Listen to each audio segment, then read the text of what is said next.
میں Maulana Azad national Urdu university کے مرکز زبان اردو ادب و ثقافت اور انسٹرکشنل میڈیا سینٹر کی جانب سے آپ کا تہہ دل سے استقبال کرتا ہوں۔ بیدار بخش صاحب، آپ کی جب خبر سے ملی کہ آپ کی آمد حیدرآباد میں ہونے والی ہے تو ہم نے آپ سے ربط پیدا کیا۔ پہلے یہ ہمارے ناظرین کو یہ بتا دیں کہ کیا آپ حیدرآباد اس سے پہلے بھی آ چکے تھے؟ ہاں، میں حیدرآباد آ چکا ہوں۔ میں 1961 میں آیا تھا، جی، جب میں انجینئرنگ کا طالب علم تھا، جی، اپنی کلاس کے ساتھ۔ اچھا، تو آپ نے مجھے یہ تعجب ہوتا ہے کہ آپ انجینئرنگ تعلیم کے طالب علم ہوتے ہوئے آپ ادب کی طرف کس طرح مراجعت کی آپ نے؟ ادب میں دراصل جہاں دلی میں جہاں میں پلا بڑھا، ہمارے چاروں طرف ادب، شعر و ادب کا چرچا ہوا کرتا تھا۔ جہاں میری تعلیم ہوئی علی گڑھ میں، وہاں کا ماحول ایسا تھا کہ شعر کے بغیر بات ہی نہیں ہوتی تھی۔ جی، ہاں، اور مجھے شعر پڑھنے میں لطف آتا تھا، جی، اور اب بھی آتا ہے۔ جی، میں سمجھتا ہوں آپ کی سائنس کی تعلیم یا انجینئرنگ تعلیم نے آپ کے تنقید اور تدوین میں بڑی مدد کی ہے، کیونکہ ایک سائنٹیفک اپروچ آپ کے مضامین مجھے نظر آتا ہے۔ کیا صرف ہم اسے سائنس کی تعلیم کا نتیجہ قرار دیں؟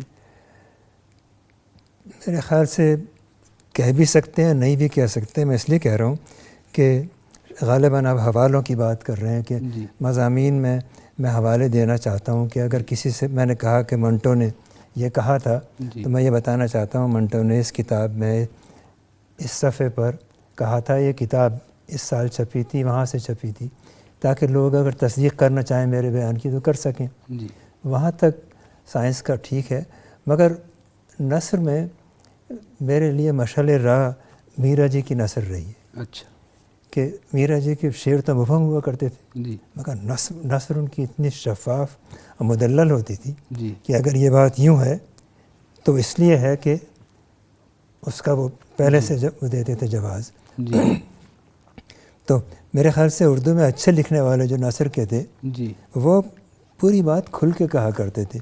شعروں میں آپ ڈھکی چھپی بات کہہ سکتے ہیں، جی، مگر نثر میں میرے خیال سے سائنس کی طرح اچھی نثر میں بھی بات صاف ہونی چاہیے، جی، تو وہ اس کی کوشش کی ہے میں نے۔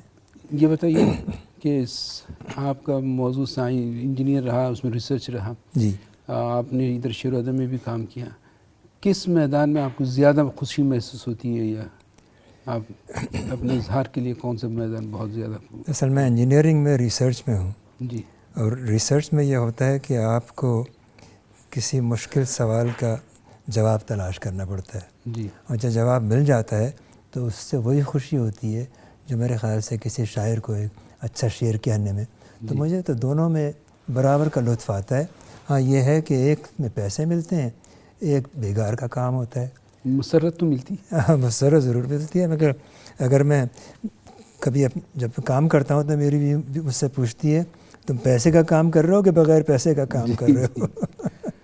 یہ ایک اہم رجحان آج کل جو ڈیولپ ہو رہا ہے کہ مٹیریلسٹک تصور، کہ مادیت یا منفعت کا تصور۔ ادب تو سراسر گھاٹے کا سودا رہا ہے ہمیشہ سے، لیکن اس سے جو ہمیں مسرت حاصل ہوتی ہے وہ کسی بھی منفعت، مالی منفعت سے زیادہ محسوس کی بالکل، جاتی ہے۔ آپ ٹھیک فرما رہے ہیں۔ جی، مجھے آپ سے مکمل اتفاق ہے کہ میں اگر کوئی اچھا مضمون لکھ لوں جی، تو وہ کوئی پیسہ اس کی برابری نہیں کر سکتا۔ جی، اچھا، یہ بتائیے کہ اردو ادب میں آپ کلاسیکل ادب کی طرف زیادہ توجہ دیتے ہیں یا نئے ادب کی طرف؟ میں دونوں کی طرف دیتا ہوں۔ جی، ہاں، میں نے کلاسیکل ادب پہ بہت کم لکھے ہیں، اگر لکھے بھی ہیں تو۔ میں نے اسی لیے پوچھا تھا۔ ہاں، وہ مگر میں جیسے غالب جو ہے وہ نثر غالب کا شعر پڑھتا ہوں، بلکہ سال میں ایک دفعہ میں غالب کے خطوط ضرور پڑھتا ہوں پورے۔ ارے واہ، ہاں، بہت اچھی بات۔ تو وہ اپنی تسکین کے لیے۔ جی، اچھا، یہ بتائیے کہ آپ کی ایک حیثیت اردو ادب میں ترجمہ کار کی بھی رہی ہے، آپ نے کئی شاعروں کے ترجمے کیے ہیں، اور خاص اردو میں ایک اردو شاعری کی انتھولوجی بھی آپ نے مرتب کی ہے۔ جی، وہ پہلے کتاب تھی جی۔ اچھا، پہلے تو اس میں آپ نے کیا آپ محسوس کر سکتے ہیں کہ آپ نے کیوں یہ گھاٹے کا سودا اختیار کیا کہ ایک زبان سے دوسری زبان کو؟ اصل ہوا یہ تھا کہ ایک اتفاق تھا جی، کہ سردار جعفری ٹورانٹو میں ہمارے گھر آئے ہوئے تھے. جی تو ہماری پڑوسن جی ایک فرینچ لڑکی تھی، تو وہ بیک یارڈ میں ملے، تو میں انہیں بتانے کی کوشش کر رہا تھا کہ یہ اردو کے بڑے اچھے شاعر ہیں. جی تو اس نے پوچھا کہ مجھے کچھ سناؤ. جی اب انہوں نے اردو میں سنایا، جی تو میں نے ترجمہ کرنے کی کوشش کی، جی تو وہ اس کی کچھ سمجھ میں آ گیا. اچھا تو تب سے مجھے چسکا کچھ تو یہ لگا کہ میں اپنا ادب دوسروں تک پہنچاؤں، جی مگر اس سے بڑی بات یہ تھی کہ ترجمہ کرنے کے لیے مجھے شعر کو بڑے غور سے پڑھنا پڑتا ہے، سمجھنا جی پڑتا ہے، جی اور اس میں اس کا الگ لطف تھا. جی تو میرے لیے جو ڈرائیونگ فورس تھا جی وہ یہ تھا کہ میں شعر کو اتنے غور سے پڑھوں جتنا پہلے نہیں پڑھا تھا. جی بہت اچھا. تو یہی وہ چیز ہے، یعنی حسن اور ادب کا حسن دونوں محرک رہے آپ کی ہاں اس وہ میں. بالکل رہے. جی جی. اچھا یہ بتائیے کہ آپ ترجمہ کرتے وقت کسی خصوصاً تخلیقی ادب کا کن امور کا زیادہ خیال کرتے ہیں؟ پہلے تو میں یہ جیسے میں نے عرض کیا کہ میں سمجھنا چاہتا ہوں کہ اس شعر کی کتنی سطحیں ہیں، جی کیا میں ان سب جتنی سطحوں تک پہنچ سکتا ہوں.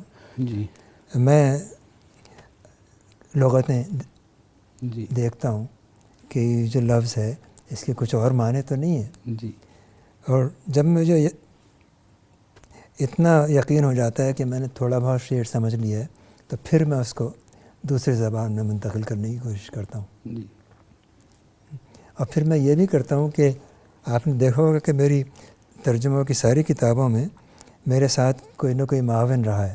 جی جی یہ ایسے لوگ ہیں جن کی انگریزی بہت اچھی ہے جی مگر جن کو اردو نہیں آتی. جی تو میں ان سے یہ سوال کرتا ہوں، بھئی یہ ترجمہ تم پڑھو، پہلے تو یہ فیصلہ کرو کہ یہ انگریزی میں اچھی نظم ہے کہ نہیں ہے، جی اور اس میں اگر کوئی ایسی چیز رہ گئی ہے جو زبان جس کی متمحل نہیں ہو سکتی جی تو اسے ٹھیک کرنے کی کوشش کرو. تو کئی سائیکلز ہوتی ہیں میرے ترجمے کی جی کہ میں نے ایک پہلا ڈرافٹ کیا، جی اپنے معاون کو دیا، جی اس نے اس کو بدلا، پھر میں نے اس کو اصل سے ملایا، جی تو وہ کافی وقت لگتا ہے ویسے. اچھا. جی تو اس سے کیا آپ کا معاون اس روح کو، یعنی آپ یہ چاہتے تھے کہ آپ کا یہ تصور تھا کہ جو ترجمہ کیا جا رہا ہے وہ دوسری زبان کے پڑھنے والے کی تسکین کہاں تک کرتا ہے؟ ہاں بس یہی تھا، اس لیے کہ وہ تو اصل زبان تو سمجھتا نہیں، جی اس کا تو فیصلہ مجھے کو کرنا پڑتا ہے کہ یہ ترجمہ اصل کے کتنے قریب ہے. لیکن اس کے لیے تو میں سمجھتا ہوں وہ جو پڑھنے والا ہے یا جو آپ کا معاون ہے اس کو بھی اردو ادب سے اتنی واقفیت حاصل رہنی پڑے گی تاکہ اندازہ لگا سکے. میرے جتنے معاون رہے ہیں ابھی تک، اور 6-7 رہے ہیں، جی کسی کو اردو نہیں آتی تھی. اچھا. تو یہ یعنی مگر آپ نے ان کے تاثرات پہ بھروسہ کر لیا؟ نہیں، بھروسہ نہیں کیا، اس کے بعد پھر مجھے فیصلہ کرنا پڑتا ہے. جی جیسے کسی نے، میرے معاون نے کہا کہ یہ لفظ جو ہے یوں زیادہ اچھا لگتا ہے، جی تو اب میں سوچتا ہوں کہ اصل میں یہ لفظ، اصل میں جو لفظ کہا گیا تھا، یہ جو لفظ میرے معاون بتا رہے ہیں، جی کیا اس کا مترادف ہے کہ نہیں ہے. اچھا. وہ میں فیصلہ خود کرتا ہوں. بہت سے، اور خصوصاً کلاسیکل شاعری کا ترجمہ کرنا بہت ہی مشکل سے کام نظر آتا ہے، اور پھر خاص طور سے ہماری شاعری جس کی ایک شعری رسومیات ہیں، جی ان رسومیات کو کس طرح سے منتقل کرنا پڑتا ہے، اور ان کو منتقل کرتے ہوئے آپ کن کن مراحل سے گزرے، کن کن تخلیقی لذتوں اور کن کن تخلیقی اذیتوں سے آپ کو واسطہ؟ پہلے تو میں نے کلاسیکی ادب شعر کا ترجمہ کیا بھی ہے تو بہت ہی کم کیا ہے، جی اس لیے کہ کلاسیکی شعر میں ہمارے ہاں معنویت کی اتنی تہیں ہوتی تھیں جی کہ جو ترجمے کے قابو نہیں، میرے کم از کم جی میری بساط سے باہر تھیں. جدید شاعری میں یہ ہے کہ اتنی تہیں نہیں ہیں، تہیں تو پھر بھی ہوتی ہیں، جی جی ہاں، تو وہ قابو میں آ جاتی ہیں. جی. آپ کی ایک حیثیت خاص طور سے، میں نے تو پہلی بار جب آپ کو پڑھا تھا تو اختر الایمان کے حوالے سے پڑھا جی تھا. اختر الایمان پر جو کلام کی ترتیب آپ نے تدوین کی ہے کلام کی، جی خاص کر ان کی بیگم کے ساتھ مل کر، بڑا معرکہ کا کام ہے. یہ بتائیے کہ اخترالایمان سے آپ کا تعارف کس طرح ہوا؟ میرا تعارف ہوا ایک بڑے اچھے لکھنے والے تھے، اب تو مشہور ہوتے جا رہے ہیں، ادب میں بھی ان کا درجہ ہو رہا ہے، ابن صفی. جی. ابن صفی شاید آپ کو یاد ہوگا، نو ناروی کے جی. پوتے تھے. جی. وہ جاسوسی دنیا کے لیے ناول لکھتے تھے. تو ایک ناول میں ان کا ہیرو کہتا ہے کہ واہ احمد ندیم قاسمی نے کیا شعر لکھا ہے. جی. اور وہ شعر تھا کہ اب ارادہ ہے کہ پتھر کے صنم پوجیں گے، اب ارادہ ہے کہ پتھر کے صنم پوجوں گا تاکہ گھبراؤں تو ٹکرا بھی سکوں، مر بھی سکوں. تو مجھے بڑا اچھا لگا. جی. مدتوں بعد میں نے اخترالایمان کی کتاب یادیں پڑھی. جی. تو میں ان کی تنہائی، یہ تو تنہائی کا یہ احمد ندیم قاسمی کا شعر نہیں ہے بلکہ اخترالایمان کا تھا. بالکل صحیح. تو پھر مجھے لگا کہ یہ تو بڑے میرے دل کو لگی ان کی شاعری. جی. بڑی اچھی نظم ہے، تنہائی ہے. جی. تو وہ تب سے پھر میں نے پڑھنا شروع کیا. جی. اور میں نے یہ بھی محسوس کیا کہ یہ شاعری روا روی میں نہیں پڑھی جا سکتی. جی. اس کو تو کئی بار پڑھنا پڑے گا. جی. اس میں معنوں کی تہیں تلاش کرنی پڑیں گی، اس میں علامتیں تلاش کرنی پڑیں گی، جی. تب پھر اس سے لطف اندوز ہو سکتے ہیں. جی. تو جدید شاعری سے میرا انٹروڈکشن جو ہوا تھا اخترالایمان جی. جی. کی شاعری سے ہوا تھا. آپ نے جدید شاعری کا حوالہ دیا اور جدید شاعری میں اخترالایمان کی معنویت کو واضح کرنے کی، ان کے معاصرین میں میرا جی آتے ہیں، جی، نون میم راشد آتے ہیں، جی جی فیض آتے ہیں. ان سب میں آپ اخترالایمان کو کس طرح سے آئیڈینٹیفائی کرتے ہیں اور یا ان کا مقام دیتے ہیں؟ دراصل اخترالایمان مجھے شروع سے ان کی علامت میرے دل کو جی. جلدی لگتی تھی. اچھا. کچھ تساہل پسندی بھی ہو سکتی ہے جی. کہ راشد کا شعر سمجھنے کے لیے بہت محنت کرنی پڑتی ہے. جی. اسی طرح میرا جی کا بھی تھا جی. کہ کہ میرا جی کا شعر پڑھنے کے لیے زیادہ محنت کرنی پڑتی تھی. جی. پڑھے پھر بھی میں نے ہیں اور ان دونوں کے ترجمے بھی کیے ہیں. جی. یہ بتائیے کہ اخترالایمان کی وہ کون سی شعری خوبی ہے یا جو ان کی شناخت نامہ بن سکتی ہے؟ میرے خیال سے ان کی ڈرامہ کہنے کی جو ان میں اہلیت ہے. جی. ڈرامہ اسی ان کی اکثر نظموں میں فلم میں آنے سے بہت پہلے جی. ڈرامے تھے.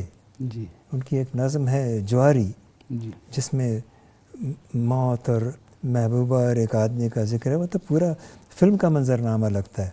اچھا. تو مجھے اخترالایمان کی نظم بھی لگتی ہے، منظرنامہ بھی لگتا ہے مجھے. جی. جی.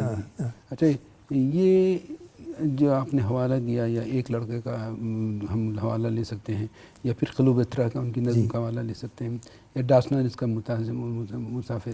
یہ بتائیے کہ یہ فلم جوائن ہونے کے بعد تھی یا فلم کے جوائن کرنے سے، کیونکہ آپ تاریخ وار بھی آپ نے مطالعہ کیا. ہاں، اسی جو جواری فلم وہ جو جواری فلم کہتا ہوں نظم تھی، جی. وہ تو ان کی فلم جوائن کرنے سے بہت پہلے کی فلم ہے. وہ پورا ڈرامہ ہے وہ. جی. کہ اس ڈرامے کے 3 کیریکٹر ہیں، ایک محبوبہ، ایک آدمی اور ایک موت. جی. اب اور کی کئی نظمیں ہیں ایسی اس زمانے کی، مطلب فلم میں آنے سے بہت پہلے کی، کہ جس میں ڈرامائی کیفیت تھی. تو آپ کے اس باتوں سے یہ کہا جا سکتا ہے کہ اخترالایمان کی نظمیں ایک قسم کا منظوم بیانیہ ہوتی ہیں، جب کردار ہیں اس میں اور کرداروں کے درمیان کشمکش ہیں، ایک طرح سے واقعات ہیں. کہا جا سکتا ہے، مگر منظوم کہانی سے ذرا ڈیگریڈ ہو جاتی ہے ان کی شاعری. اچھا، بہت اچھی اس لیے کہ اس میں تو علامتیں بھی ہوتی ہیں، جی. اس میں ابہام بھی ہوتے ہیں. جی. جی. منظوم بیانیہ میں بھی تو ہو سکتی ہیں چیزیں. ہاں بھائی، ہمارے ایک سلام اصلی شہری تھے، جی. یاد ہوگا آپ کو؟ جی. وہ تو خط لکھا کرتے تھے منظوم. جی. جی. آپ نے خاص کر کلیات اخترالایمان میں ترتیب دیتے وقت کن باتوں کا لحاظ رکھا تھا؟ کلیات میں نے دراصل یہ کیا کہ پہلے تو ان کے سارے مجموعے جمع کیے. جی. ان کے مرنے کے بعد میں نے ایک مجموعہ ترتیب دیا تھا ان کی بیگم سلطانہ ایمان صاحبہ کے ساتھ، جی. زمستاں سرد مہری کا. جی. اس میں نے یہ کیا تھا کہ اخترالایمان کی ساری بیاضیں لیں اور ان کے شعر لکھنے کے عمل کو سائنٹیفکلی دیکھا. جی. کیسے لکھتے تھے. جی. تو کئی نظمیں تھیں کہ انہوں نے 20 صفحے کی نظم لکھی. جی. اب پھر اس کو انہوں نے اس کا مختصر کرتے گئے، آخر میں 5 نظم کی سب نظم رہ گئی، 5 مصروں کی، 5 مصروں یا 5 مصروں کی نظم رہ گئی جی ہاں۔ تو ان کے ہاں ایک تو خود احتسابی بہت تھی جی جی کہ وہ اپنی نظم کو ہمیشہ بدلتے رہتے تھے۔ جی وہ جو مشہور نظم ان کی مسجد ہے، جی جب وہ پہلی دفعہ چھپی تو اس کی شکل کچھ اور تھی، جی بعد میں انہوں نے اس کو بدلا۔ جی ہاں ہاں، آپ نے جو نوٹ لگایا اس میں ساری اوریجنل حالت بھی آپ نے پیش کی، اور ان کو اوریجنل حالت دراصل اس کتاب میں، جی اس میں کلیات اختر الایمان میں تو کم ہے، مگر میں آج کل جس کتاب پہ کام کر رہا ہوں وہ ہے باقیات اختر الایمان۔ جی تو میں نے ان نظموں کی، کئی نظموں کی تنہائی اور مسجد کی اولی جو شکل تھی اس کو دیا ہے، اچھا، پھر یہ دکھایا کہ کہاں کہاں انہوں نے کیسے کیسے بدلا ہے مصروں کو۔ آپ کے سامنے اولین شکل بھی رہی، یعنی پہلا ڈرافٹ بھی رہا اور آخری صورت بھی رہی، جی جی لیکن فنکار نے آخری صورت کو ترجیح دی، تو پھر ایسی حالت میں پہلی صورت کو جو فنکار خود نے ریجیکٹ کیا، کہاں تک معنویت کی حامل ہو سکتی، کیا اس کا کیا مقام دے سکتے ہیں ہم؟ پہلے دراصل جو ان کی پہلی کاوش تھی اس کو جسے فارسی میں کہتے ہیں بے رنگ، جی کہ بے رنگ ہوا کہ اسکیچ، جی کہ جب پینٹر کوئی پینٹ کرتا ہے، جو پکاسو جیسے کرتا تھا، جی تو پوری پینٹنگ بنانے سے پہلے وہ اسکیچ بناتا تھا، جی اب وہ اسکیچ سے فیصلہ کرتا تھا کہ اس کی کمپوزیشن ٹھیک ہے کہ نہیں ہے، جی نہیں ہوا تو پھر اس کو اسکیچ کو دوبارہ بدلتا تھا۔ جی یہی کیفیت اختر الایمان کی تھی کہ وہ اپنے بے رنگ بناتے تھے پہلے نظم کا، جی اور پھر اس میں تبدیلی کرتے رہتے تھے، جی اور جب آخر میں جی ختم ہو جاتی تھی تب نظم کے نیچے ایک ضرب کا نشان لگا دیتے کہ ہاں اب نظم پوری ہو گئی۔ میں آپ سے درخواست کروں گا اختر الایمان کی کوئی نظم یا کوئی ایسی چیز مختصر سی، یا کچھ نظم جو آپ کو یاد ہیں، جو آپ کو بےحد پسند ہے، کیا یہ اس کتاب سے انتخاب کریں یا ایسے ہی سنا دیں؟ میں ایسے ہی سنا دیتا ہوں۔ جی بہت اختر الایمان نے اپنی شاعری کا خام مواد اپنی زندگی سے بھی لیا تھا، جی تو ان کی ایک نظم ہے شفقی۔ جی جی شفقی سننے والے کے لیے کوئی مطلب نہیں رکھتی، جی اصل ان کی نوجوانی کی ایک دوست تھی شفقت، جی جسے پیار سے شفقی کہتے تھے، جی تو اس پہ وہ نظم دیکھیے مجھے یاد آ جائے، نہیں تو میں دیکھ لوں گا اس میں، کہ رنگوں کا پردہ سا اٹھا ماضی کے اندھے غاروں سے، جی یاد کے بوجھل پردے اٹھے، کانوں میں جانی انجانی لوچ بھری آوازیں آئیں، جی جیسے کوئی ایک کہانی دور پہاڑی کی چوٹی پہ جی بیٹھا پھولوں سے کہتا ہو، جی مدت گزری ان باتوں کو مستر آج تلک رہتا ہے، دشت حویدہ کا دیوانہ تند بگولوں سے کہتا ہے، آگ ہے میرے پاؤں کے نیچے دکھ سے چور میری نس نس ہے، ایک دفعہ دیکھا ہے اس کو ایک دفعہ کی اور ہوس ہے۔ واہ واہ، تو ایک یاد کا عمل، جی یہ اختر الایمان کی خاص چیز ہے کہ وہ لکھتے تھے نظم جب ایک تجربہ یاد بن جائے، جی تو یادوں کی بازگشت ان کی بڑی نظموں میں ملے گی۔ جی کیا اس کو ہم ان کے ناسٹیلجیا قرار دے سکتے ہیں؟ تجربے سے تو ہم سب گزرتے ہیں، جی مگر ہم سب جو ہے اس تجربے کو نظم نہیں بنا سکتے، جی اور ان کی تو معمولی تجربے ہیں جی جن کو بڑی کامیاب نظمیں بنا دیا ہے انہوں نے، اچھا، جیسے وہ نظم تھی ڈاسنا اسٹیشن کا مسافر، جی کہ ایک صاحب ایک اسٹیشن میں ایک گاڑی رکی، وہ ڈبے میں چڑھے تو پھر ان سے بات کرتے ہیں وہ، جی تو وہ کہتے ہیں کون سا اسٹیشن ہے، تو وہ کہتے ہیں تو ڈاسنا ہے، تو ان کو یاد آتا ہے کہ وہ ڈاسنا میں قیصر کو لے کے آیا تھا ایک زمانے میں، یہ بڑی بڑی آنکھیں اب نہ بھول پاؤں گا۔ جی تو پھر وہ صاحب جو تھے باتونی صاحب کہتے ہیں کہ ڈاسنے میں اب قیمتیں بہت بڑھ گئی ہیں، جی زمینوں کی قیمتیں 10 گنی ہو گئی ہیں، جی آگ لگ گئی جیسے آسمان حد ہے بس۔ جی جی اب ان کو اچانک خیال آتا ہے کہ آسما محل تھا ایک سیدوں کی بستی میں، وہیں قیصر کو لے کے آئے تھے، پھر اب یہ سین جو ہے ختم ہو جاتا ہے، اب صرف یادیں رہ جاتی ہیں جی کہ وہ ڈیوڑی میں ملتے ہیں اس سے، جی تو وہ پوچھتی ہے تم مجھ سے کتنے چھوٹے تھے، جی اور وہ نظم آخر میں بڑی اچھی طرح ختم ہوتی ہے جی کہ بھورے بادلوں کا دل دور اڑتا جاتا ہے، جی پیڑ پر کہیں بیٹھا ایک پرند گاتا ہے، جی چلچل ایک گلہری کی کان میں کھٹکتی ہے، جی راہ میں درختوں کی چھاؤں ڈھلنے لگتی ہے، جی دور اس پرندے نے، میں نے کچھ مصرے چھوڑ دیے، جی دور اس پرندے نے اپنا گیت دہرایا، جی آج ہم نے اپنا دل گم کیا ہوا دیکھا، خوں کیا ہوا پایا۔ جی آپ کو یاد ہوگا بالکل غالب کا شعر ہے، جی جی غنچہ پھر لگا کھلنے، کھلنے، آج ہم نے اپنا دل گم کیا ہوا دیکھا، خوں کیا ہوا پایا۔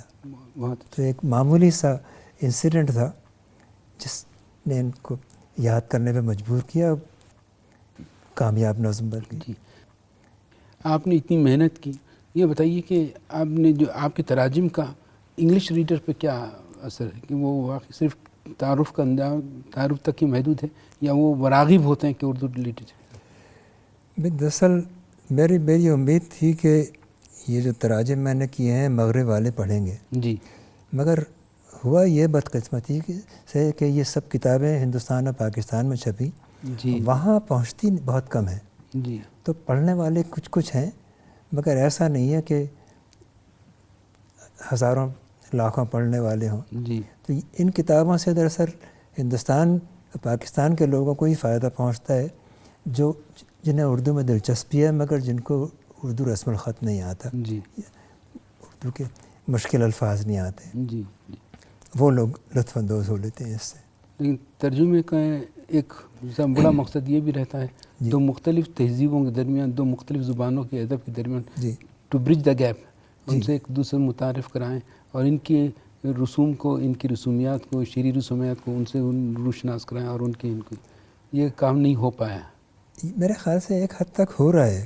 جی دراصل آپ کو یاد ہوگا جی کہ گیان پیٹھ ایوارڈ جی اردو میں صرف 4 آدمیوں کو ملا ہے، جی فراق کو، قرۃ العین حیدر، سردار جعفری اور شہریار۔ جی تو سردار جعفری کا جب ایویلویشن ہو رہا تھا اس ایوارڈ کے لیے تو اس میں میری ترجموں کی کتاب جی شامل تھی۔ جی مجھے کسی نے بتایا کہ جب شہریار دیکھ رہے تھے، وہ جیوری جو تھی جی شہریار کو ایویلویٹ کر رہی تھی، اچھا، اس میں بھی میری ترجموں کی کتاب تھی۔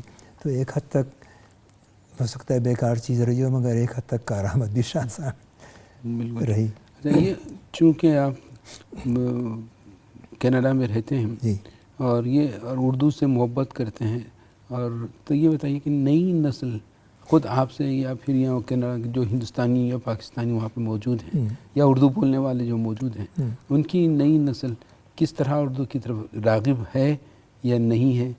خالد سعید صاحب، اردو اسکرپٹ کی طرف تو بہت کم راغب ہے، جی مگر وہ یہ ضرور چاہتے ہیں کہ دیکھ سکیں کہ ہمارے والدین کا ادب کیا تھا، تو اس سے جو ترجمے ہیں وہ پڑھتے ہیں اور اس سے لطف اندوز ہوتے ہیں۔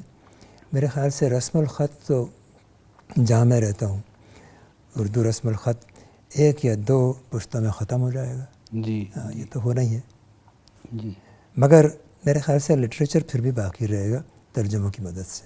تو بہت شکریہ کہ آپ ہمارے درخواست میں یہاں تک تشریف لائیں، بڑا اور کرم، بڑے ہی معلومات خیز گفتگو آپ نے فرمائی، شکریہ، بہت شکریہ۔ شکریہ۔